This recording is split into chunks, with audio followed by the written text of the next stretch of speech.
नमस्कार मैत्रिणींनो, थंबनेल वाचून तुम्हाला कळलंच असेल की आज आपण काय बनवणार आहोत. चला तर मग पटकन रेसिपीला सुरुवात करूया.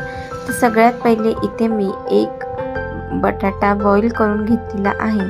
त्यानंतर एक शिमला मिरची बारीक चिरून घेतली, एक छोटासा कांदा बारीक चिरून घेतलाय, चीजची एक क्यूब घेतलेली आहे, हिरवे वाटाणे घेतलेले आहेत. तर चला पटकन रेसिपीला सुरुवात करू. तर सगळ्यात पहिले इथे मी एका बाउलमध्ये बॉईल केलेला बटाटा किसून घेतलेला आहे. बटाटा बारीक किसणीनेच किसायचा आहे. बटाटा इथे किसून झाला की आपण यामध्ये काही मसाले मिक्स करून घेणार आहोत. तर सगळ्यात पहिले इथे मी चवीनुसार अशी लाल मिरची पावडर घेतली. यामध्ये चिमूटभर इतकी हळद घातली. त्यानंतर मी यामध्ये घालणार आहे चवीनुसार मीठ घालून झालं. इथे मी 1 ते 1.5 चमचा इतका टोमॅटो सॉस घेतलेला आहे, तो देखील यामध्ये मी मिक्स करून घेणार आहे. तर आपण इथे बनवणार आहोत चीज रोल.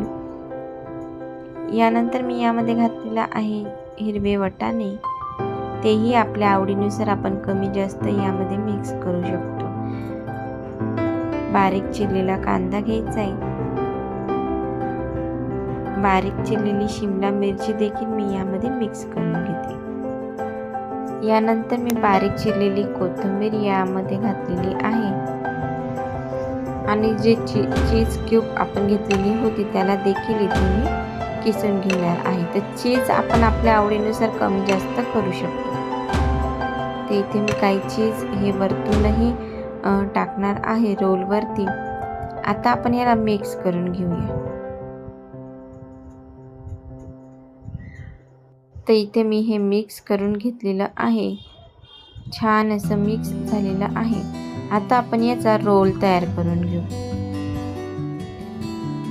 आता इथे रोल बनवण्यासाठी मी इथे एक चपाती घेतली. चपातीला मी पिझ्झा पास्ताचा सॉस लावणार आहे.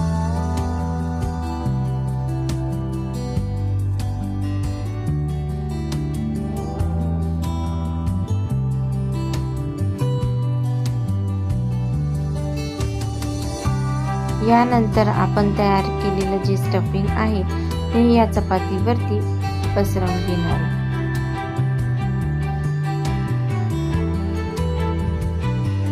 छान असं उभं एक साईडला हे मिश्रण पसरवून घ्यायचं आहे, जेणेकरून त्याचा छानसा रोल आपल्याला तयार करता येईल. आणि यावरती देखील मी थोडंसं चीज